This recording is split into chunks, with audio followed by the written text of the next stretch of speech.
I still cannot get over the fact of how she got arrested. One of her children escaped from the basement, tied up with duct tape, crawled out from the window, went to the neighbor's house, begged for food and water. The kid thought that was completely normal. He just wanted to eat a little bit more. And so here we are, she's sentenced. Before we start, consider dropping the video a like, helps with the algorithm. And if you wanted to do more, you have options in the description below. And if you are new here, I am Alistair Hanzekio, and this is just my point of view. Let's get started.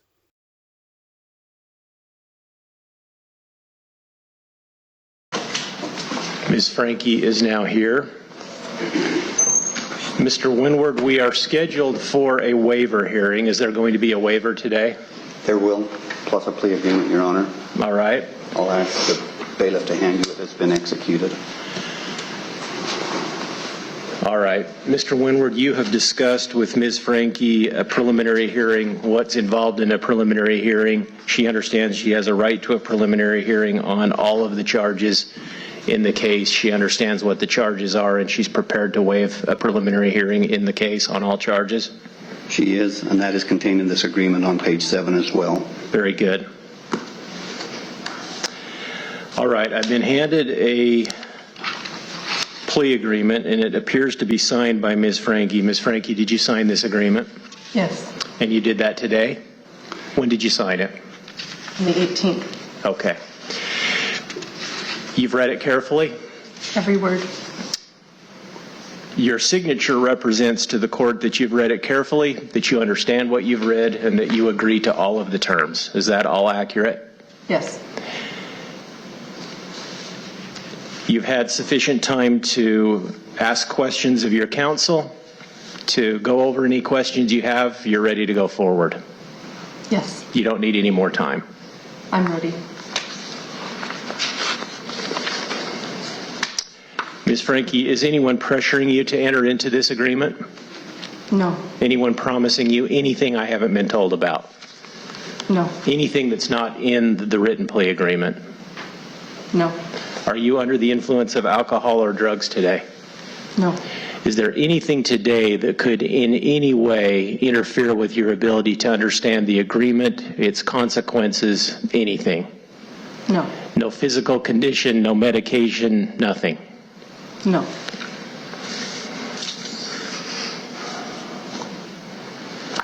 Any further record, counsel? No, Your Honor. Mr. Winward, we ready to proceed? We are ready to proceed. All right, then. Ms. Franke, how do you plead to count 1, aggravated child? Okay, there was something very significant here I wanted to point out. And it has everything to do with her mindset. So, if you're new, I'm going to tell you one thing. I make a living out of guessing people's intentions. And I want to replay this in the editing. I want you to look at this particular moment. As the judge was going through his line of questioning, she was very well poised, nice and upright. She was actually upright from the hip. So, to give you an idea what that means, you could be upright like this. You could be upright like this. But look at the difference being upright from the hip. That's being upright from the hip. It's a core engagement. Core engagement into specific hip flexor muscles that bring the entire torso up. It's a posture play. You don't stand up like that because it requires a lot of energy. It's not a relaxed play. And if you maintain that position, usually it's to showcase microaggression to the room that you're in control, that you're above the fray. Yeah, her shoulders are now slouched. Her shoulders are tilted back. And that's because she's upright from the hip position. It's hard to slouch when you're upright from the hip position. It forces your core to engage. And with the increased core contraction, you know what that does? It helps you control your breathing. So it gives some sort of control over her what? Her nervous response. So the nervous response, to be very clear, the stress response could be a fight and flight situation. The details of it is very hard to guess. But what I can tell you, there is a stress response. But the face, the stoicness of her face, and how nice and tall and shoulder back from the hip she is, tells me that there is a disconnect between what is going through her head, what her intentions are, to what her body is feeling. Her body is feeling a stress response, but she's thinking something completely different than the stress you and I might think it is. And here is what solidifies my educated guess. Do you see how she looks at her lawyer with a smile on her face? That's control. That is exuding a sign of, I got here because I wanted to. That's an air of, I'm doing this because I want to, not because I'm forced to, because I chose to. It's a display of control. It's a display of like, I control the situation even though it may seem like I don't. And then she looks at the camera. She knows where the camera is, and she knows the camera is us. And these people understand the power and the fact that eyeballs are on them. They understand the public opinion. And she looks at us and tells us defiantly, what are you going to do?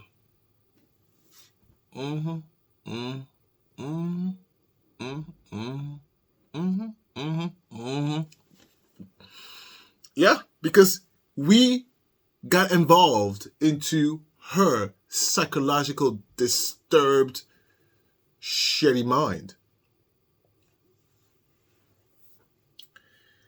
So, to conclude my educated guess for when she pleaded guilty, and if you're confused a little bit as to why this made it into this video, I'll make sense at the end of my final thought.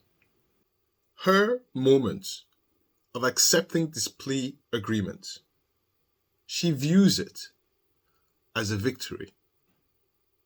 That's why she's elated. In her mind, she got her best case scenario. She got what she wanted.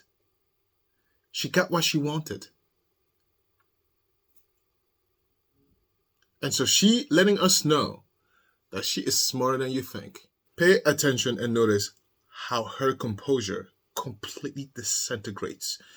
And let me know if you're able to guess why. It's a second-degree felony. Guilty. To count 3, aggravated child abuse, a second-degree felony. Guilty. To count 5, aggravated child abuse, a second-degree felony. Guilty. And to count 6, aggravated child abuse, a second-degree felony. With my deepest regret and sorrow for my family and my children, guilty. There is a factual basis set forth in the agreement that is a stipulated factual basis, counsel. That's correct, Your Honor. That is correct, Judge. Were you able to guess why? I'll give you a hint. Well, I'll give you a lead. The moment the questioning ends, she recaptures her composure. Okay? I guess I'll tell you why she lost her composure. For a brief moment there, those words said out loud showcased the mirror of her villainous self to herself. What is one of the main things a narcissist cannot handle? Their own music. You put the mirror in their face, and I've told you guys that many times. You are faced with two options. They will either ghost you or they will assault you. She can't run away. She's chained to the ground. She's bolted down, darling. She can't run. She can't assault anybody. Her trigger response is that of frustration. She's frustrated to hear those words. Literally, it's like a cross to a vampire. No, so look, yes, yeah. So all of a sudden, she loses her composure. And so one moment, as soon as the judge stops asking the questions, when the mirror closes, she goes back to that sick mentality idea that she's doing this because she wants to, not because she's being forced to.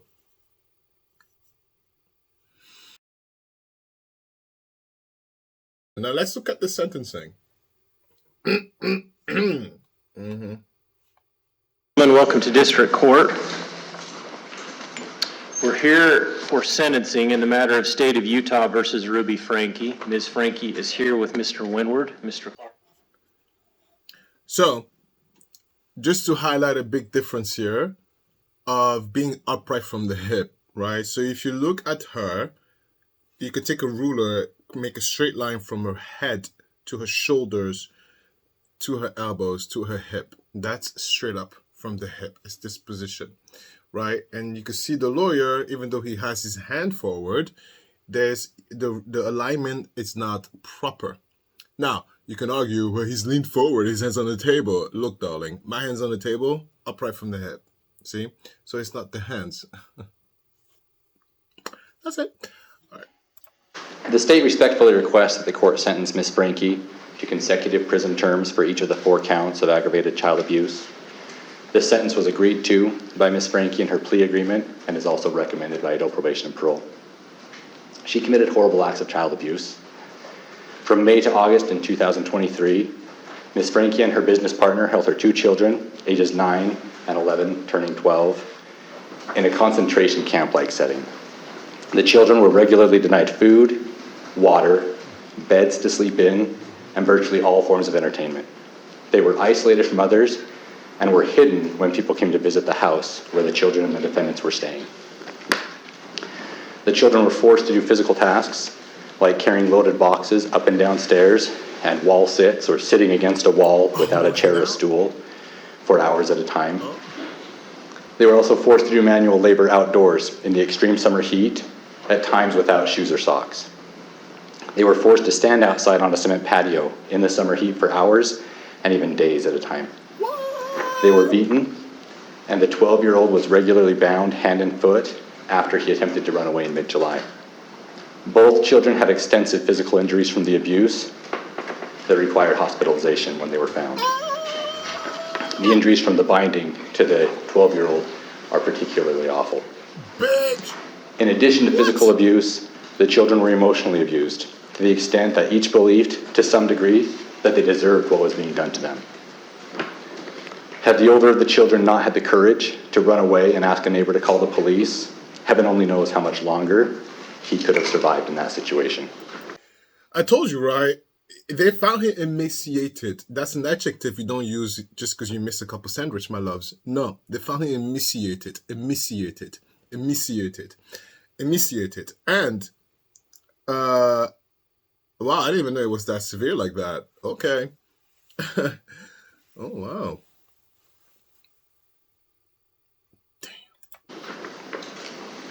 After being caught, Ms. Franke has shown considerable remorse, as evidenced by agreeing to serve consecutive prison terms and being willing to cooperate with the state against Ms. Hildebrandt. However, given the severity of the abuse she inflicted, consecutive terms are appropriate in this case. As the court's aware, Section 76.3.401 lays out factors the court takes into account in determining whether consecutive or concurrent sentences should be imposed. Those factors are the gravity and circumstances of the offense, the number of victims, and the history, character, and rehabilitative needs of the defendant. Where did she go? As agreed to in the plea there she agreement is. and is recommended by adult probation and parole, consecutive sentences are appropriate. This is due to the severity of the abuse. Bitch is so upright from the hip, she blends in with the chair. With a piece of paper. She's so upright. I can't with me. No, listen. I mean, like, you can't even see her. The cameraman is like, can you imagine what the intercom, where is she? I don't know. I don't know. I didn't see anybody leave the room. We don't see her. No, she's upright from the hip. Damn. To both victims. It could be argued that Ms. Franke should receive a lesser sentence than Ms. Hildebrandt because of her remorse and willingness to cooperate with the state. However, the Board of Pardons and Parole will have broad latitude and will be able to take those facts into account when it determines how long each of the co-defendants will remain incarcerated. In conclusion, we respectfully request that the court go along with what was agreed to in the plea agreement and is recommended by probation and parole and impose consecutive sentences. Thank you. Anything else from the state? No, Your Honor. Mr. Windward? Thank you, Your Honor. Good morning. In my few comments this morning, and in the comments my client wishes to make in a few minutes, we are not suggesting nor are we asking that the court deviate from the stipulated sentence contained in the written plea agreement. I want the court to know that through introspection and reflection, Ruby Franke has become a serious student of her own actions. In the very early days of my involvement with Ruby, she was somewhat defensive, and she was still very much indoctrinated into a philosophy that was destructive. Fortunately, Ruby came to the stark realization of the errors in her thinking patterns and subsequent actions. To say that she was horrified by this realization would be to put it mildly.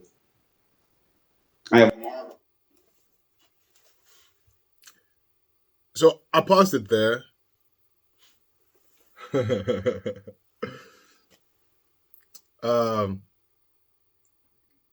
So you see how she's emotional there?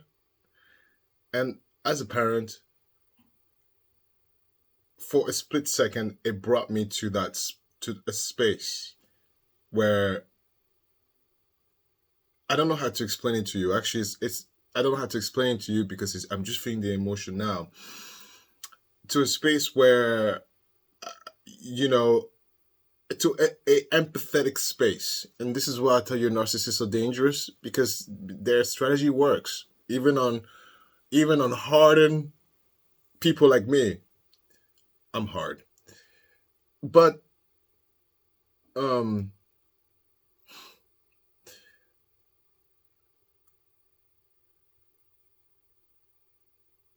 yeah, I didn't want to press play because I'm going to collapse and crumble in tears, even though I know she's a monster. But her emotion is hitting me through the face. It's a con. I'm being conned. All right, I'm being conned. I'm aware I'm being conned. But the emotion is hitting me to the face where it's affecting something in me, which is really annoying.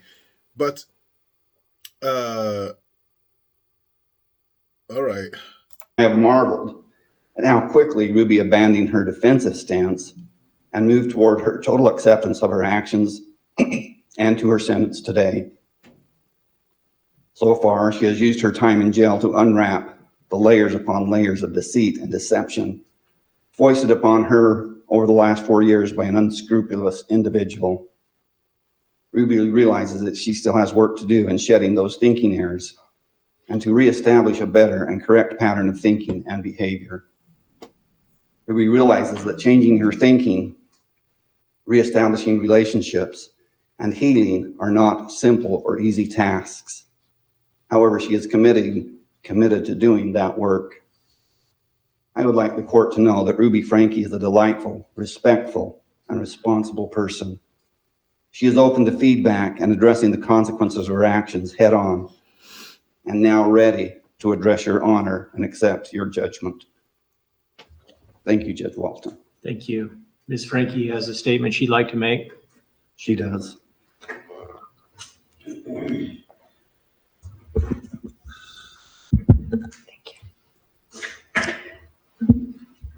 Judge Walton. You don't have to bend down. Okay, thank you. I would like to make a statement without any intent to change my stipulated sentence. For the past 4 years, I've chosen to follow counsel and guidance that has led me into a dark delusion. My distorted version of reality went largely unchecked as I would isolate from anyone who challenged me. I was led to believe that this world was an evil place, filled with cops who control, hospitals that injure, government agencies that brainwash, church leaders who lie and lust, husbands who refuse to protect, and children who need abused.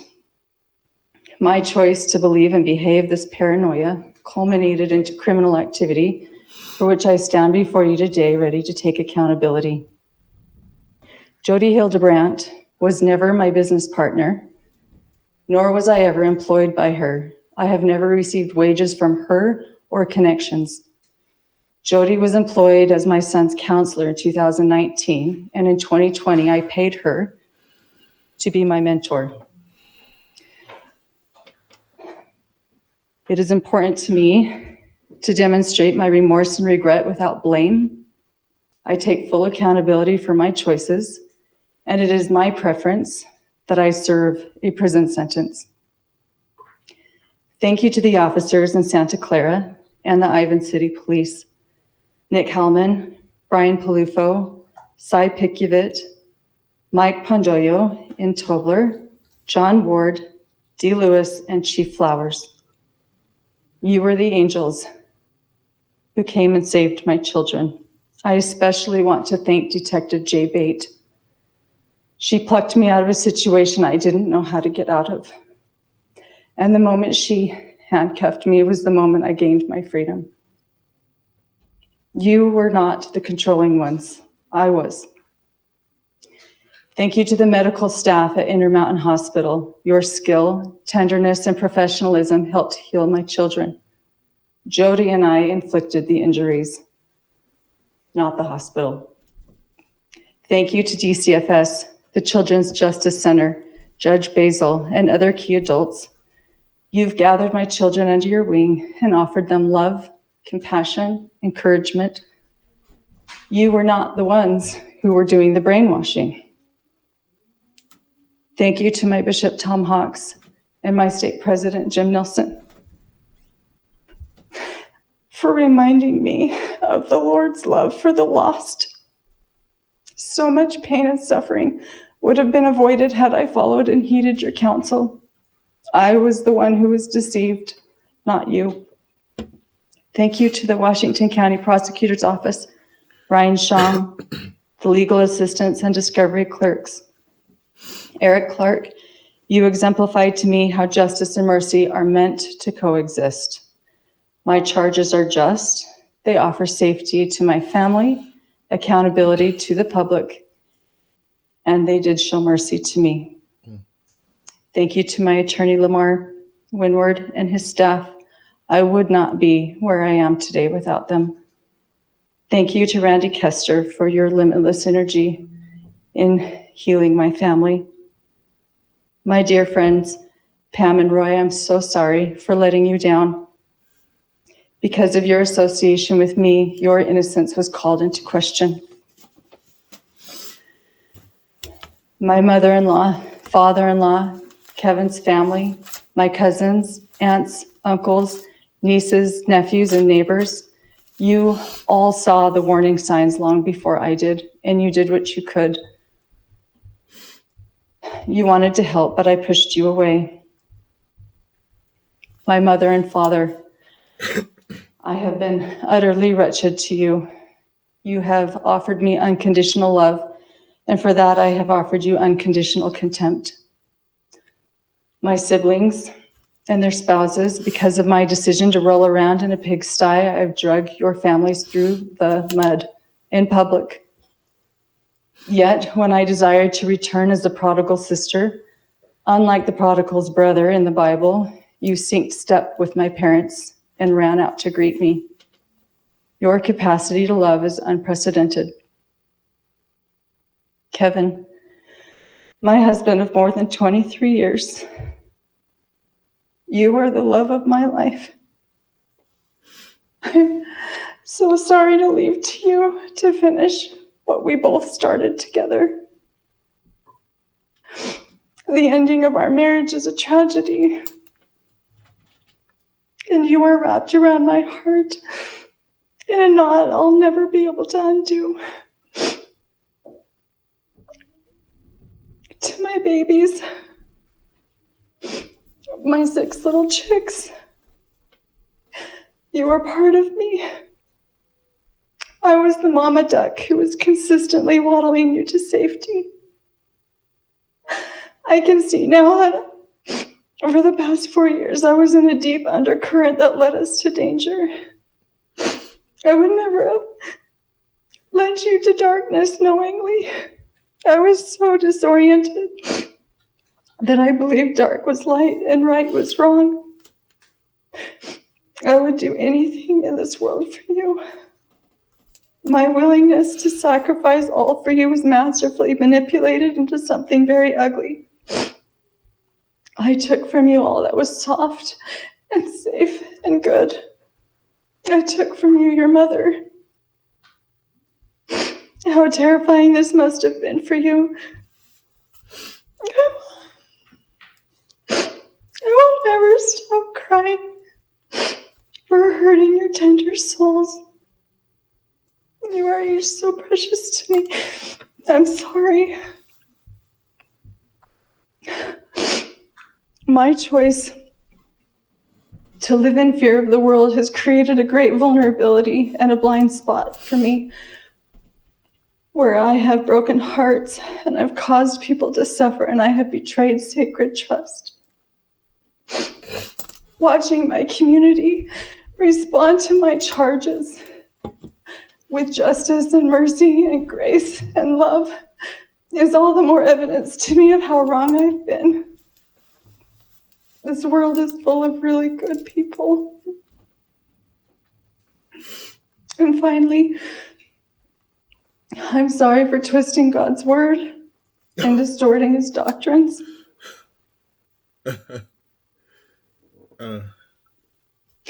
My greatest desire is to stand in his court someday spotless and confident. And Judge Walton, I know that standing before you today is a necessary step towards that end. Thank you to you and your staff for facilitating my opportunity to take accountability and to answer for my charges. I am humbled and willing to serve a prison sentence as long as it takes to continue unraveling all of the misinformation I have believed and bought, swallowed, and acted out, and for my family to heal and for the community to heal. And I understand this is going to take time. I'm committed to continuing my learning until all of my toxic layers are shed and I am ready to re-enter as a contributing member of our beautiful society. Thank you, Judge Walton. Thank you for your statement, Ms. Franke. Anything else, Mr. Winward? No, Your Honor.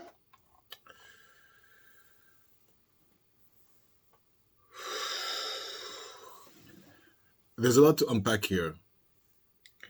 And I don't have to tell you, it's obvious. This speech affected me quite a bit, for many reasons. But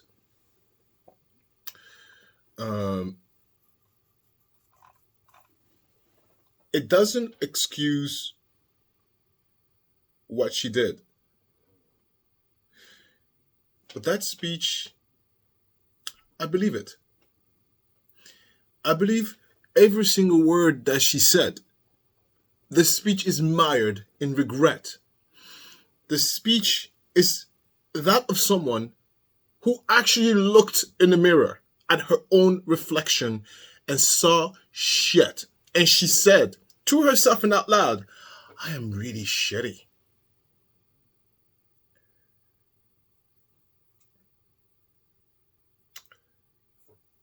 Okay, let's unpack this. There's a lot of life lessons we can learn from that. Hey, look, you know what? The world is actually full of good people. Most people are good people. Thank God. Thank God. But we also live in a world where things are crazy. But things are crazy because there's fear being perpetuated. By who? Institutions. You could fill in the blank. We are too busy. I'm busy. You're busy. Even if you're retired, you're busy. We're too busy conforming to other people's standards. We're too busy conforming to societal standards within the boundaries, of course. Don't be a murderer, right? That we don't have the mental bandwidth to cipher through a lot of shit. Most people get their news from social media. Really? Most people get the news without getting any factual stuff. Really? Get a book. Read something. Analyze where the data come from. Apply what you learn in school. Let's start with that.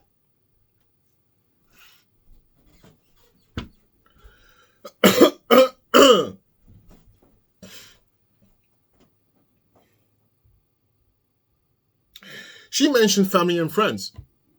And it's something that I also notice people don't even give a crap about. What I mean by that, I'll tell you. As I am sitting here in front of you, I have my family, I have my friends. I have an obligation to be an upstanding citizen, not just for me and my family, but for the people who look up to me in any way, shape, or form. Hold on. I will tie it all at the end. If you're confused, like, what the hell is he talking about? I'll tie it up at the end. I know I look disorganized. I'm extremely organized. All right? Listen. Family and friends. Her family and friends were trying to tell her, girl, what the hell are you doing? Girl. She was not listening. She was not listening. And she tells you why she was not listening. Because she was being enchanted by Jodie Hildebrand. It's Jodie who enchanted me. In the same breath, Miss Franke over there, it's nobody's fault but your own. You are in control of your own destiny. It's not my fault you didn't pay your bills. It's not my fault. That's the only negative thing I have to say about that speech. Yeah, Jodie Hildebrand enchanted you. You're still stupid enough to step into that spot of shit. So, no, it's not Jodie's fault. It's your fault, Frankie. Because you have too much to lose. You have children. You have children. Too much to lose to be stupid. Next. She talked about how her action took, oh my God, took the mother away out of their kids and how she ruined the kids. Yes, true and fact. Your actions have ripples beyond your understanding. And I mean that. I mean that because even me sitting right here, I don't know who I'm going to affect. I have no idea who I'm going to affect. No idea. I give you another example even better. My whole coming out story. Some people wrote some really nasty comments about that. And I don't give a crap. I really don't. And that's the only time in the history of this channel where I had to go in there and curate the comments because I don't know who's going to read that. And that could tip someone over the edge. But who are you behind the computer to write something like that? But that's a different story. Living in fear of the world. I don't even know how to dissect that. Where do I start? That's so complex. That's so complex. How am I even going to dissect this speech? This speech is too complicated to dissect. There's so many like real thing going on here. I feel like I'm wasting my time. No, honestly, because I was spending a whole hour dissecting this thing.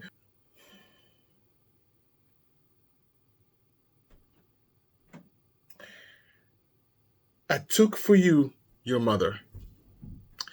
That is the most powerful thing ever.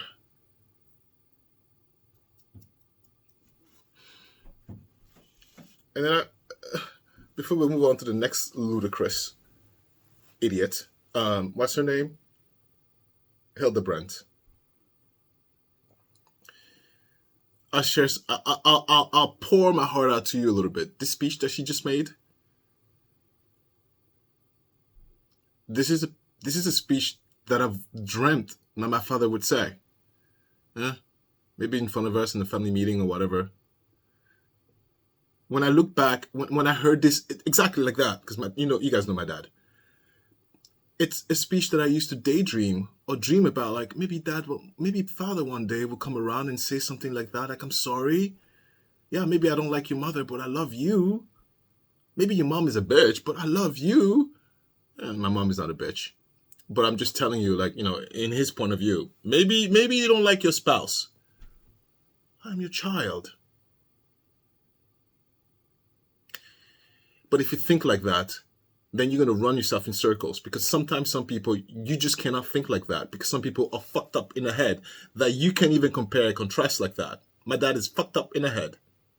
And so my expectation of my father is useless. But to give you an idea that as I was listening to her, it brought me back to two places.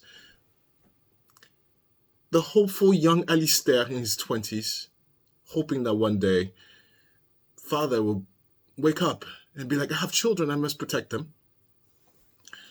And the second thing is, I'm a father now, a daughter. And every day, every decision I make, I'm not even kidding. Even me sitting here right now, every decisions I make, Olympia is in the back of my head. How does that affect my kid? And I've said it to all my friends. I've called them, my business associates, everybody. Don't push me too hard, because I will walk away. If I'm not okay, then my kid cannot be okay. I'm out. Poof, disappear. Disappear. Because she will always be first. And will never make excuses for that. Ever. Ever. Because I have too much to lose. I have a kid. I have too much to lose. I have way too much to lose. No, no, and no.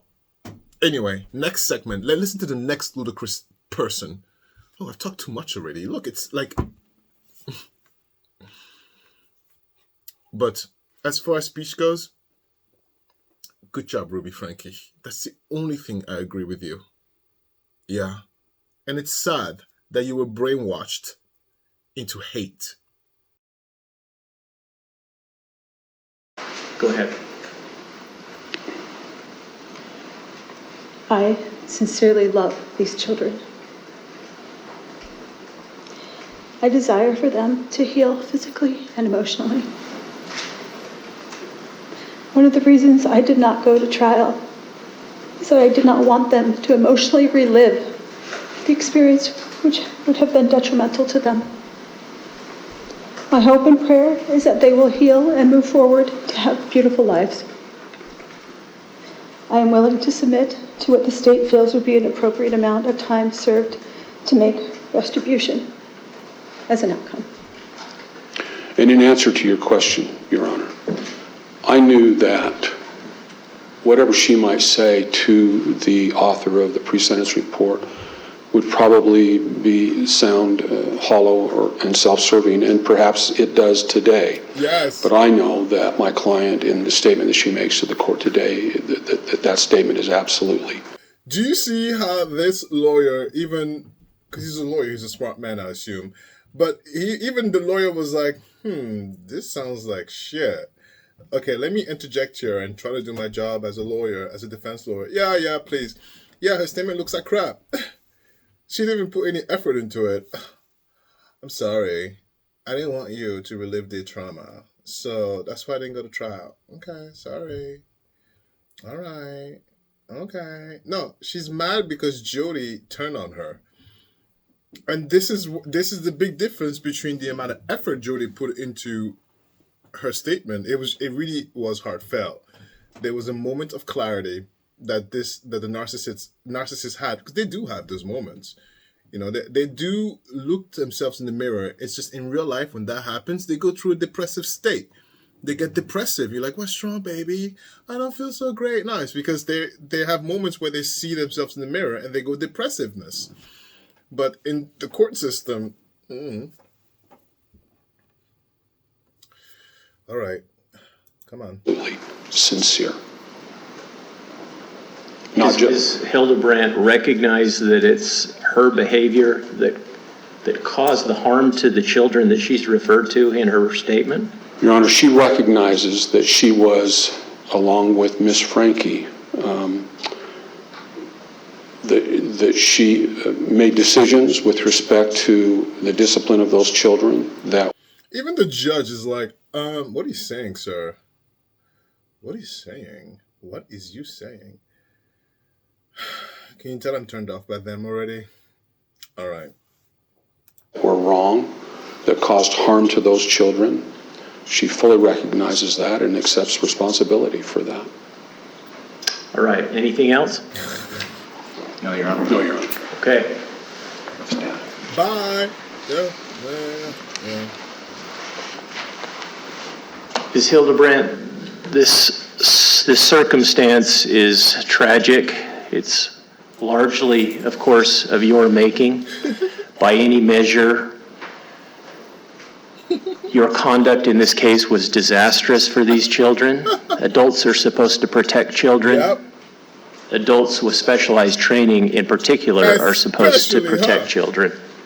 You didn't do that in this Okay. case. In this case, you terrorized children, Okay. and the results have been tragic.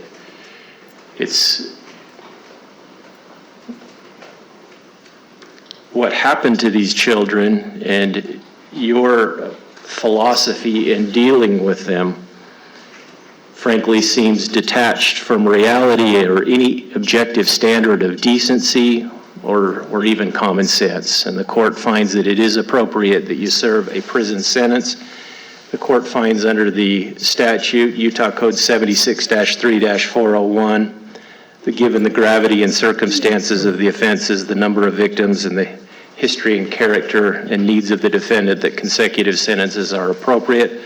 The court imposes 4 1 to 15-year sentences to be again served consecutively for each of the 4 counts of aggravated child abuse.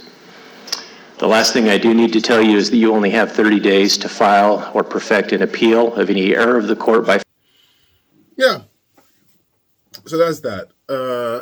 Sentence. All right. Let's get to my final thought.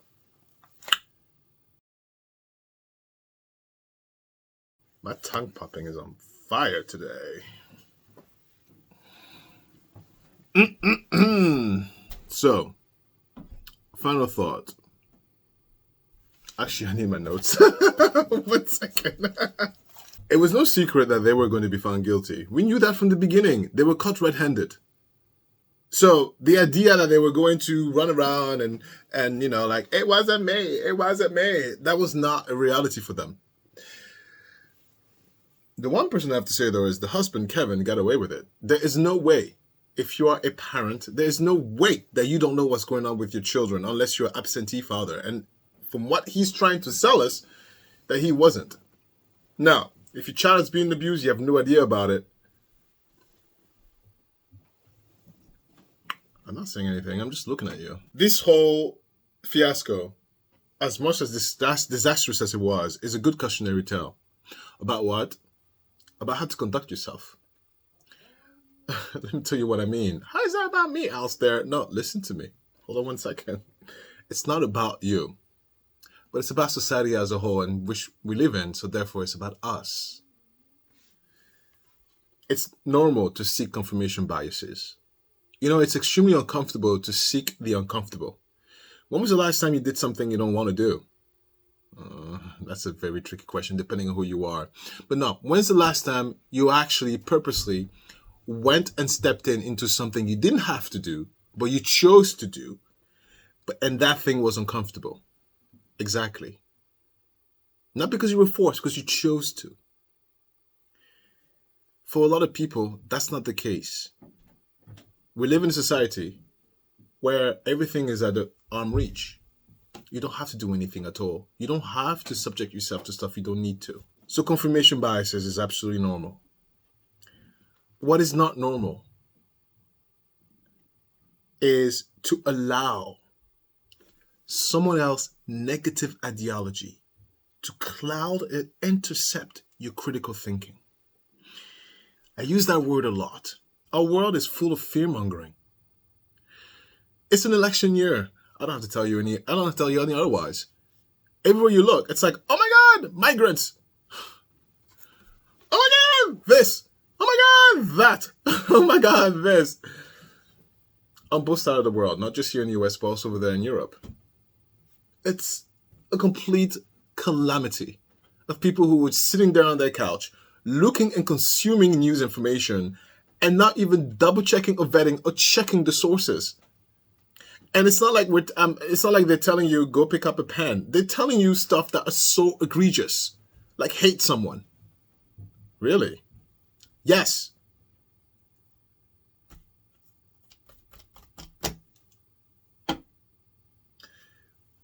Ruby Frank went through a moment of clarity, but look at what it required for her to lose in order to be deprogrammed. Look what it needed for her to lose in order to deprogram.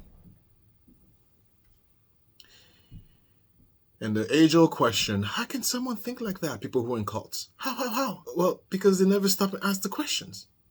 The first question, what are you asking me to do? To break the law? Oh. To hate? To live in destitute? Wait a minute, how does that affect me? What do I get out of this? What do I as a person, personally, what do I get out of doing this? I don't have to tell you anymore. You're smart enough to understand. But my whole point is that this is not far. What we're going through is not far to what these two women literally just did, except they did it to their kids, and they are doing it to the masses. That's it. Oh my God. Anyway, what's the time? Let's go to my Let's Talk. Time is precious, my friends. Let's go. Okay, so welcome to my Let's Talk. This is where I take off my jacket. I talk to you a little bit more about anything and everything. And thank you. If you to this point, that means you like me enough. Press like, subscribe. And I hope you will enjoy new content and, of course, the new content that I'm going to make. First and foremost, let me address one elephant in the room. Yeah, I didn't post last week. There was no daycare on Monday. My kid was sick. Listen, this baby thing, I know it sounds like I use my daughter a lot for an excuse. I don't because it's not an excuse. No, I enjoy it. I want to do it. No, but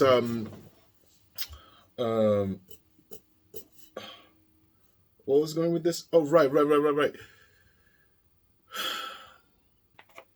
I hope it's not you. Because the essence of who I am is, I'm a nice guy. My biggest flaw, and I know it's a flaw because I've lost contract, I've lost friends over it. Have I gotten fired for it? No. Because I wasn't in a point in my life where I could just walk away. Now you can fire me all you want, please. Different life, different point. My biggest flaw is I walk away a lot. It doesn't seem like it, I know. But I say no 90% of the time. You don't understand how often I say no. I say no so much that people get surprised when I say yes. They go, oh, you can? I say no so much. You know, and I get offered stuff to do stuff all the time, but I say no so much. And that's a big flaw because people might feel like I don't like them, I don't want them, I'm not interested. It's not that. It's not that I don't like you. It's not that I'm not interested, and it's not that you're not a priority in my priority list. It just means something else has more priority over you. As simple as that. It means I have other important matters to take care of, you know? And I walk away. I walk away a lot.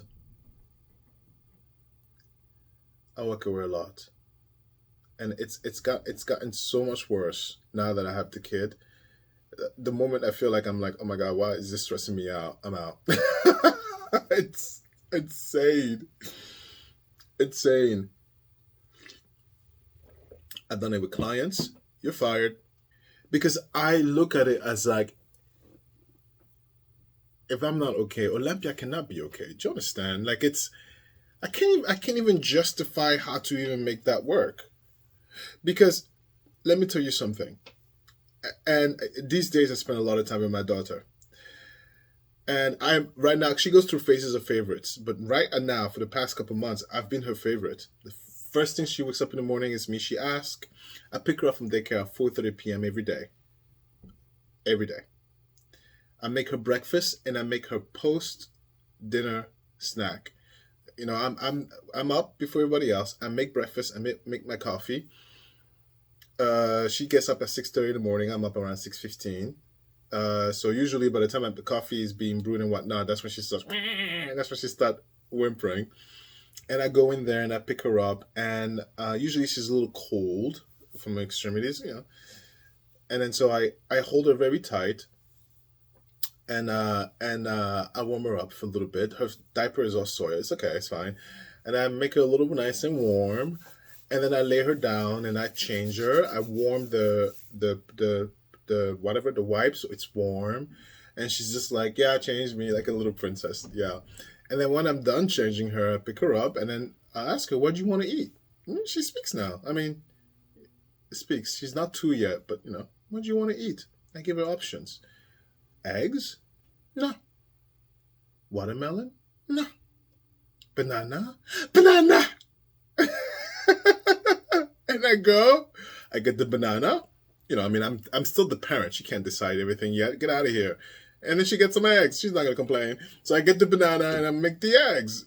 If I'm thinking about doing eggs today, I try to give the illusion that she has options, but she doesn't have options. She doesn't have options. Get out of here. So I get the banana and I make the eggs and I feed it to her, and I look at the schedule, the menu for the daycare, and I'm like, okay, well, today she's gonna have. I'm a fitness person. What's the point of me being a fitness person if I can't put that to use? I look at what they're feeding her during lunch, and I plan accordingly based on the day. All right, so she's feeding her bagel and Cheerios for lunch. All right, so today we're going to have very protein heavy breakfast and a protein heavy post dinner snack. Yeah. 4:30 p.m. I go and pick her up. She looks at me and she goes, ah! And she starts running. And you know me. Like, I'm loud as fuck. And I'm like, mon bébé! And, I speak to her in French, and the teachers are like, what are you saying? Everybody's like, and actually, all the kids run to me. Don't play with that at daycare. I don't touch, get away from me, little kids. No, because that's how you get sued. Don't touch somebody else's kid. They all flock to me. And I'm like, sorry, I'm only here for the white one. Stop. I'm only here for the little white girl over there. Hi, Olympia. And she runs to me, and I'm a big man, right? And so when I get into my squat position, she literally disappears. So she just like puts her head up here, her nose is in my boob. She's like melts into my body literally, and I envelop her. It's so quite funny how she just seems like she's like all cozied up. Right up in my boob, and it's just so hilarious. We spent like 1 minute where I ask her about her day, her teachers, and I tell her, go grab your bag, and she grabs her bag, and we walk to the car, and we go home. The post snack is ready. We arrive home. She greets the dog, and take off her shoes, take off her socks. I give her the post snack, which is something very simple. For example, it could be granola and yogurt, something very easy and simple. I'm a fitness guy, so sometimes I have the granola and yogurt. I put it into like an ice cream, so I put it into the fridge, so it's like a ice cream situation, like ice cream stuff. So I give her the ice cream, but it's granola and yogurt, or a Greek yogurt and natural fruit, vanilla, not vanilla, stuff, jam. So it's not a little snack before dinner, right? Yeah. And then on weekends, we go out. I do a lot of stuff. Listen, that's all that's going on in my life. I'm a parent. I'm a parent that is enjoying every moment with my kid. And so everything right now is about my kid. But I do understand that it has to be about other people as well. So I am also spending time with my friends in person, other than phone calls and stuff like that. So we tried, and we do try to incorporate Olympia into those trips, right? So I said, look, I don't mind coming, but I have a daughter, so it has to be kid friendly. Where are we going? What are we doing?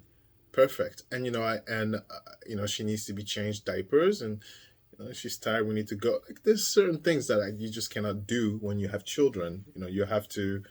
I can't get shit faced. I need to be present. So don't expect me to come in here like the old lady stare, like, what are we doing? What are we eating? No. And this whole, I can also feel and notice myself changing.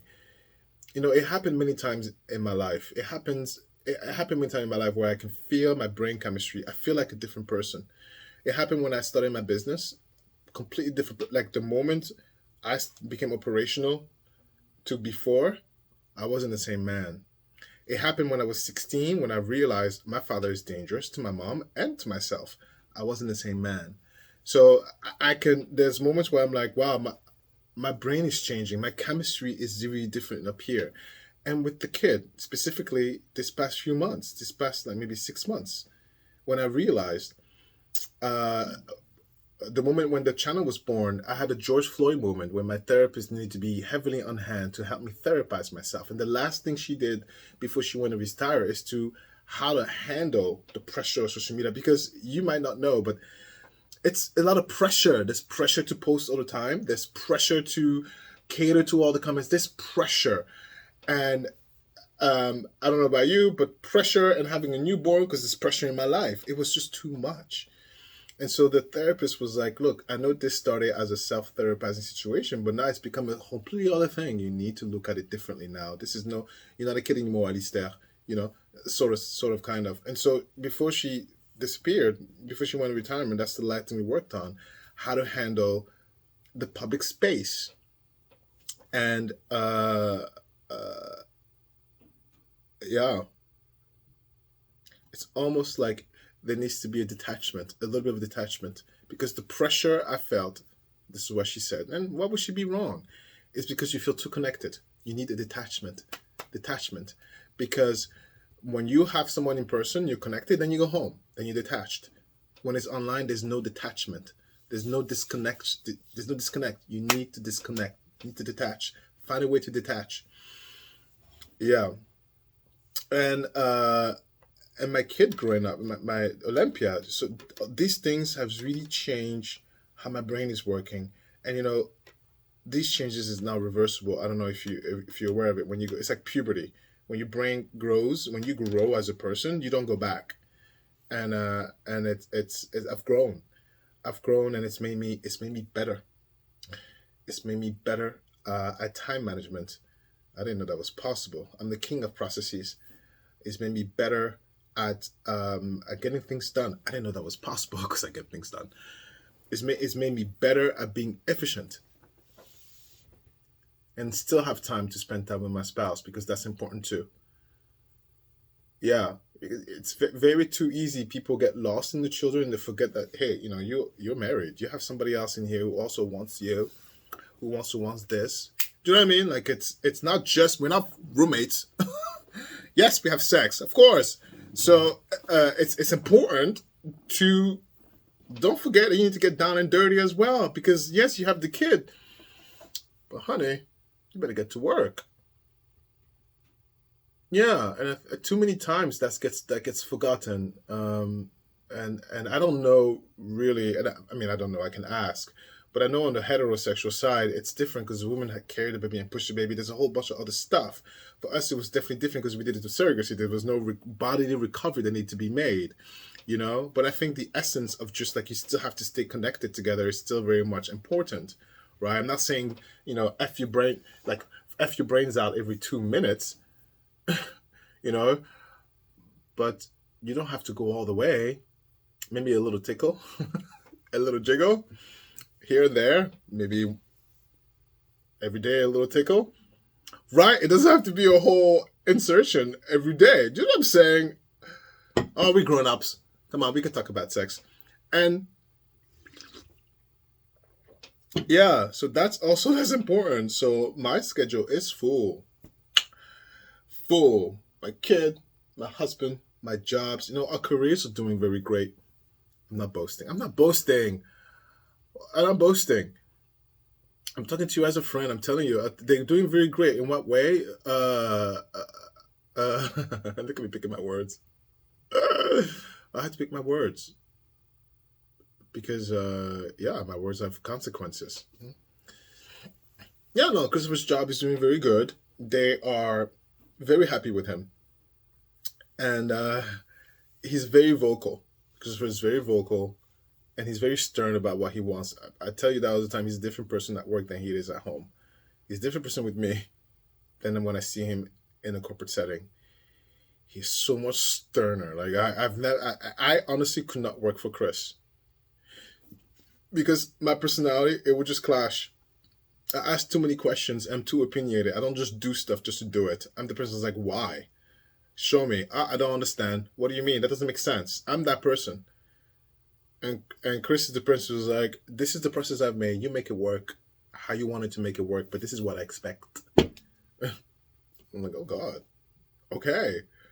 Do you know what I mean? No, but he's very efficient. His staff loves him, all the awards, loves him. And he fights for his staff. He demanded. He demanded. And this is, oh, okay, be careful, Alistair. Yeah, okay. He requested more diversity at his office.